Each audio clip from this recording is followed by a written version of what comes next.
มื้อสูงค่ะมื้อนี้เป็นวันที่16เดือนธันวาคมปี2025ในตอนในข่าวสายหมอหอมได้อ่อนเอาพี่น้องค่ะมาถ่อมมาเลยเพียนเกี่ยวกับเลยลองล่อนม่อนความสอนใจเนี่ยค่ะ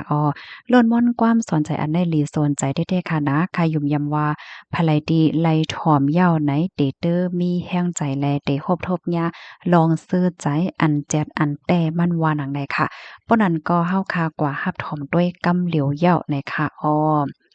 ข้อที่1ค่ะให้เฮาขานั่นต้องไว้อยู่ตาเสเนาะเฮาคาเคลื่อนไหยไม่สูงไลโดยดีอำโลไลกว่าว่นและเฮ็ดให้เปิ้นข้อที่2ให้ต้องไว้ตาเสว่าลองเยิ่งอ่านของเฮาขานั่นมันจังเป็นแต่ไลโดยที่เฮาคาตาบโลว่วนแหละกว่าเฮ็ดให้เปิ้นข้อที่3ให้ต้องไว้อยู่ตาเสว่ามีไผลดีเตไลมาล้มลงเปิงตาให้เฮาค่ะลุกขึ้นจุกไหลไหนออกกำแหน่ข้อที่4ค่ะให้ต้องไว้ตาเสว่าตาบโหลมีไผไลอกไลอายย้อนเปอเฮาเสียก็เปอตาให้เฮาค่ะนั่นยิ้มยุ่มไหลไหนอ้อ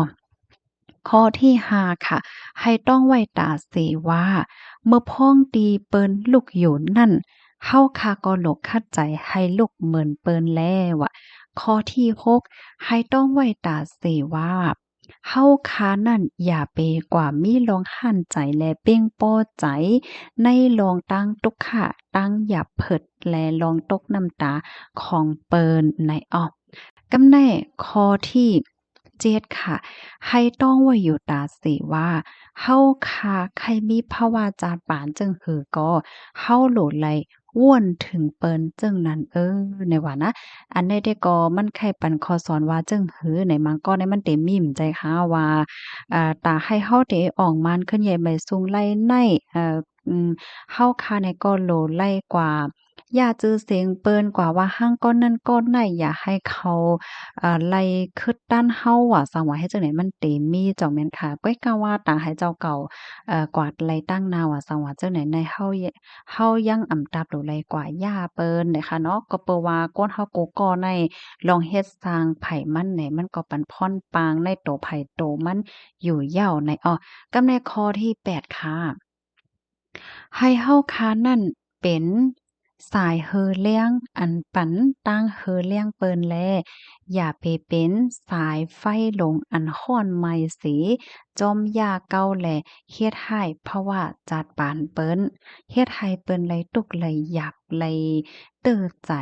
ย้อนเปอเฮาอะกำในข้อที่เก้าค่ะเมื่อไล่หันเปิ้นตุกค่าเปิ้นอย่าเผิดเปิ้นมีน้ำตานั่นอย่าไปป้อใจแล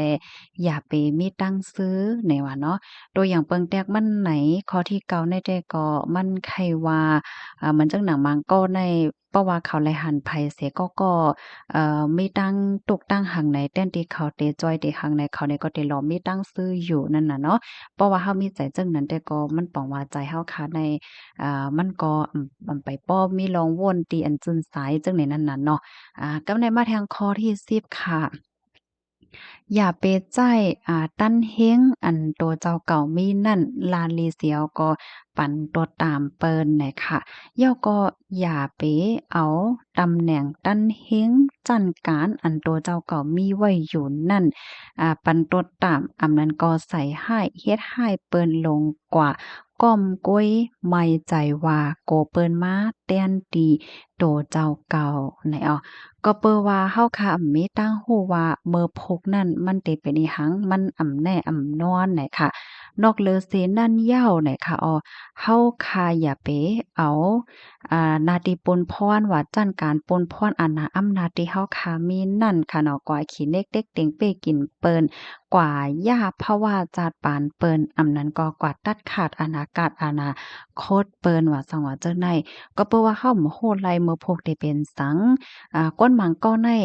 เมินในเป็นก้นผานก้นตุกค่ะเมื่อพกมือคือมาจังเป็นสะเทหลงก็จังเป็นไหล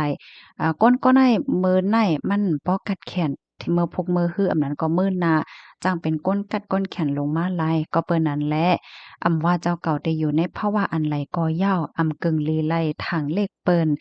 กึ่งลีไลลาลีเฮ็ดฮอดลงกว่าตีเปิ้นไหนคะ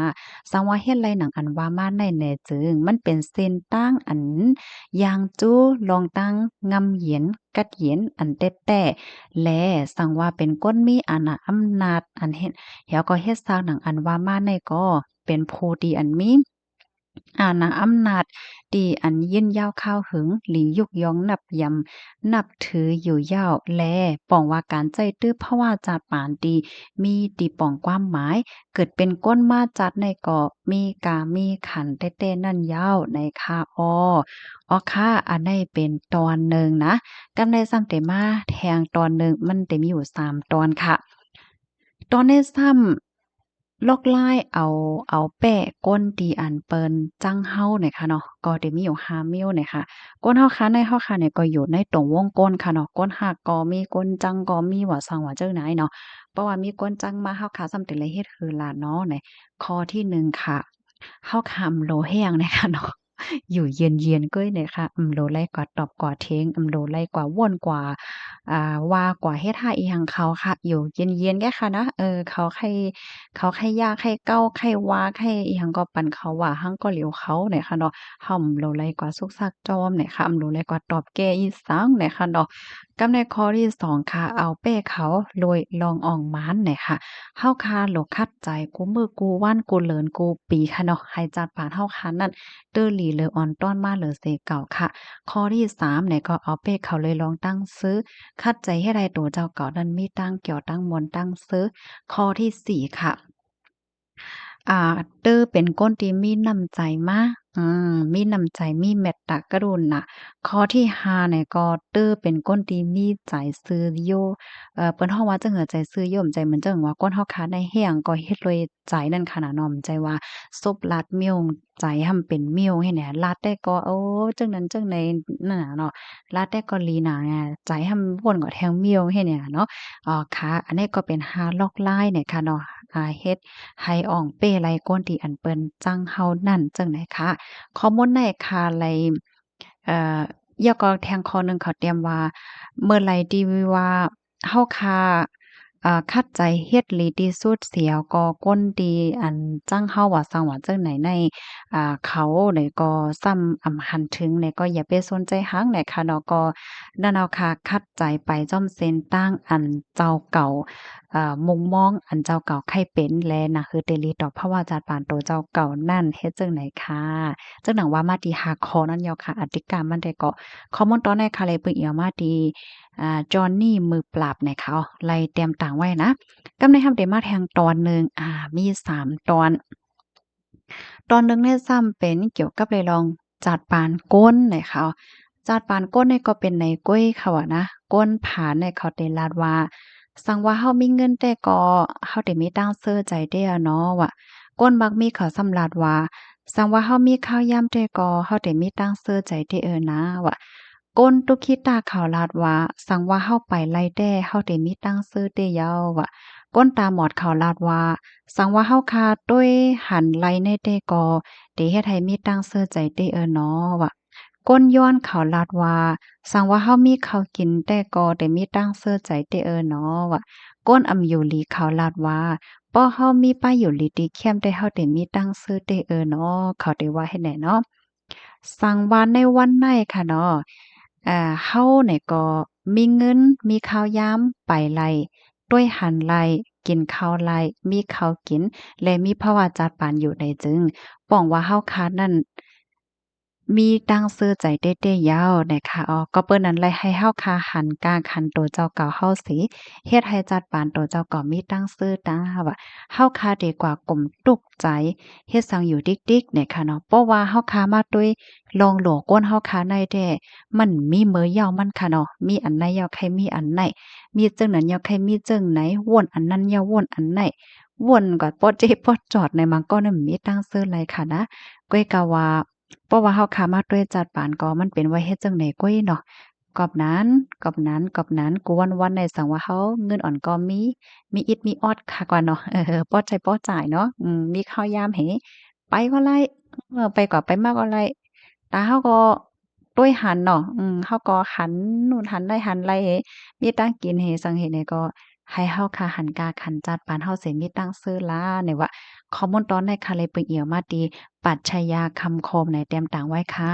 หันถึงยาวเป็นจังหือพองค่ะสังว่ามีพรหลีเนี่ยก็จอยกันสืบปืนแพแช่กว่าใส่กำค่ะนะ